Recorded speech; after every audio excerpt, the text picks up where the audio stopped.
Number 1 put out. put out مطلب دی مړکول لکه د اوره. bring water to put the fire out. اوبه راوړه تر څو د اور مړ کړو. speak up. speak up مطلب دی تیز خبرې کول یا په لوړ آواز خبرې کوله. تیز خبرې کولی شي زه ستا غږ نه اورم. can you speak up? I can't hear you. can you speak up? I can't hear you. hang up. د hang up مطلب دی کټ کول لکه د موبایل. زورول بس کړه کنه زه کټ کومه. stop annoying. زورول بس کړه یا نور مې مه زوروه. I'm going to hang up. زه به یې کټ کړمه. get up. د get up مطلب دی کوزیدل لکه د موټر څخه کوزیدل یا د بس څخه یا د ټرین څخه اورګاډي څخه دې ته ویل کېږي get up. موږ له موټر څخه په ماسپښین کې کوز شولو. we got up the car in the afternoon. we got up the car in the afternoon. بل پریزل ورب چې دا pick up. د pick up مطلب دا موبایل ته ځواب ورکول او بله معنی دا راپورته کول، یو شی راپورته کول. she is not picking up. she is not picking up. هغه موبایل ته جواب نه ورکوي. I think he must be busy. فکر کوم چې خامخا هغه مصروفه ده. د break down مطلب دا خرابېدل لکه د موټر د نورو شیانو همداشان د نورو شیانو خرابېدل، کار درول، دې ته څه ویل کېږي کار پرېښودل، یو آله یو څیز کار پرېښودل دې ته څه ویل کېږي break down. زما موټر تېره ورځ خراب و یا زما موټر تېره ورځ خراب شوی و. My car was broken down last day. My car was broken down last day. تېره ورځ می موټر خراب شو.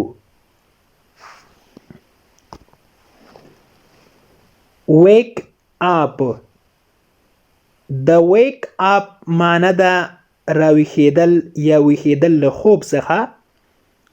یو خوب څخه راپورته کېدل د هغې ته بیا get up ویل کېږي. دا wake up ده. د wake up مطلب ده په خوب څخه راویښېدل. هغه له خوب څخه راویښ کا په 9 بجې. wake up him at 9 o'clock. هغه 9 بجې راویښ کړه.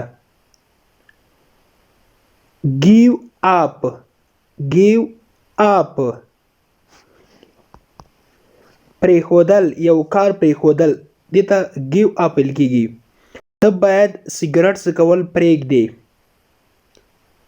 you should give up smoking. you should give up smoking. pass away. pass away. د pass away مطلب دا مړ کېدل، وفات کېدل. هغه مړ ده یا هغه وفات ده. he is passed away. he is passed away. he is passed away. take out. take out مطلب دا راوباسل. لکه مثال له جوب څخه موبایل راباسل، بټوه راباسل یا د بکسې څخه کتابونه راوباسل، دې ته ویل کېږي take out. take out phrasal verb ده او معنی ده راباسله. take out your phone from the pocket. take out your phone from the pocket. له جوب څخه د موبایل راوباسه. بل پریزل ورب دا پیک اپ. د پیک اپ مطلب دا راپورته کول یو شی. ما سره مرسته وکړه ترڅو د میز راپورته کم یا راجع کما. Please help me to pick up the table. Please help me to pick up the table. Get on. Get on مطلب دی موټر ته خیتل یا ورګاډي ته یو شي ته ورپورته کیدل، دې ته get on ویل کیږي. بیړه وکړه یا تادی وکړه، ټیکسي ته وخیږه یا ټیکسي ته پورته شه. Hurry up, get on the taxi. Hurry up, get on the taxi. Pick up دا هم ډیر مهم پریزل ورب ده. معنی ده ټیک اپ مطلب دی وباسل، لکه بوټان وباسل. موږ خپل بوټان وباسله. We took off our shoes. We took off our shoes. بل پریزل ورب ده put on. put on مطلب دی اغوستل، لکه د جامو اغوستل، د کالیو، دې ته څه ویل کیږي put on. خپل نوې جامې دې واغونده. Put on your new clothes. Put on your new clothes. Run away. Run away مطلب دی منډه وهله. کله چې هغه زه ولیدم هغه منډه کړله. When he saw me he ran away. When he saw me he ran away. بل پریزل ورب ده get up. get up مطلب دی راپورته کېدل، له خوب څخه راپورته کېدل، له کټ څخه، له بسترې څخه، دې ته ویل کېږي get up. زه نن ورځ ډیر ناوخته له خوبه راپورته شولم، یا له بسترې یا له کټ څخه راپورته شولم یا راجګ شولم. I got up too late today. I got up too late today.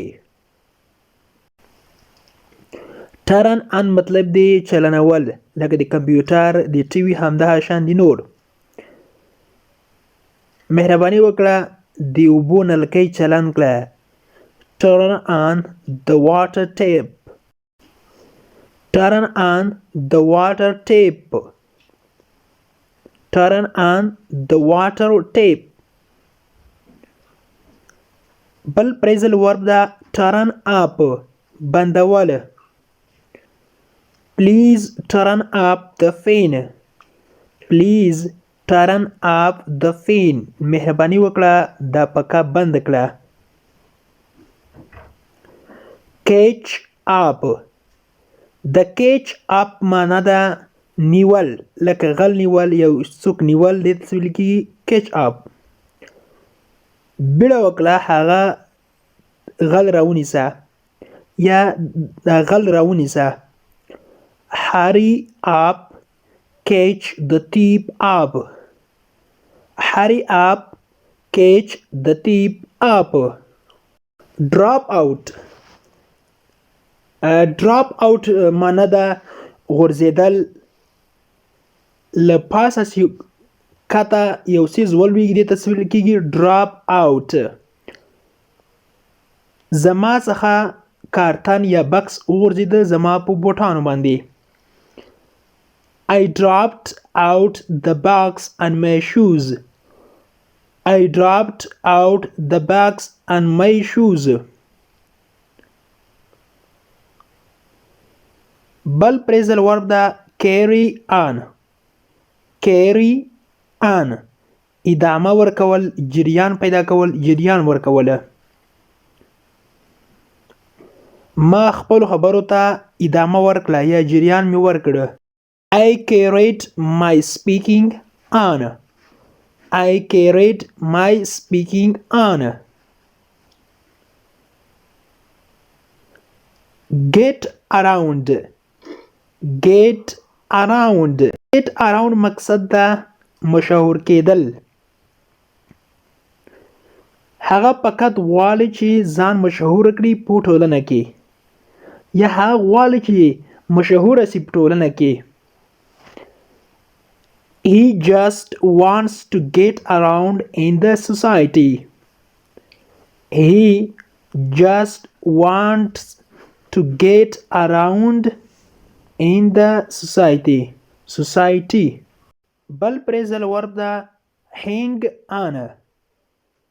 hang on معنی دا انتظار کول، صبر کول، یو شی به انتظار کول یا صبر کول ته ویل کېږي hang on. لکه موږ وایو چې صبر وکړه، زه هغې ته همدا اوس زنګ وهمه، یا همدا اوس تلیفون زه هغې ته کومه. نو په انګلیش کې به وایو hang on, I will just call her. لږ صبر وکړه، زه به هغې ته همدا اوس تلیفون یا زنګ وهم. hang on, I will just call her. بل phrasal verb دا look after. look after خیال کول یا خیال ساتل یا پاملرنه کول یو څیز باندې. په خپله لور باندې پام کوي یا خیال یې کوي، پاملرنه ورته کوي کله چې ته لرې وې. She looks after her daughter while you are away. She looks after her daughter while you are away. بل phrasal verb چې دا call back. call back معنی دا واپس زنګ وهل، بیا زنګ وهل، بیا تلیفون کوله. لکه موږ چاته وایو چې کله چې هغه راشي ما ته زنګ وکړه یا ما ته تلیفون وکړه. When he comes here, call me back. When he comes here, call me back. کله چې هغه دلته راشي نو ما ته زنګ وکړه یا ما ته تلیفون وکړه. د انګلیش ټو پښتو لرنینګ کورس ګرانو زده کوونکو، د نن ورځې کلاس تر دې ځای پورې و. هیله ده چې یو څه مو ورڅخه زده کړي وي. که غواړئ چې انګلیسي ژبه په سمپل ساده پښتو ژبه کې زده کړئ نو مهرباني وکړئ زموږ انګلیش ټو پښتو لرنینګ چینل در سره سبسکرایب کړئ او ترڅنګ یې د بیل آیکن ووهئ او بیا په آل کلیک وکړئ. دې سره به زموږ هر نوی کلاس چې موږ یې روزانه اپلوډ کوو تاسو ته په خپل ټایم در ورسیږي. او که چیرته کومه غوښتنه، نیوکه یا پیشنهاد لرئ نو مهرباني وکړئ موږ ته یې په کمنټ باکس کې پرېږدئ. تر بیا چې زه حاضرېږم تر هغې مو په پاک رب سپارم. هر چیرې چې یاست الله مو مل شه. Thank you so much for watching.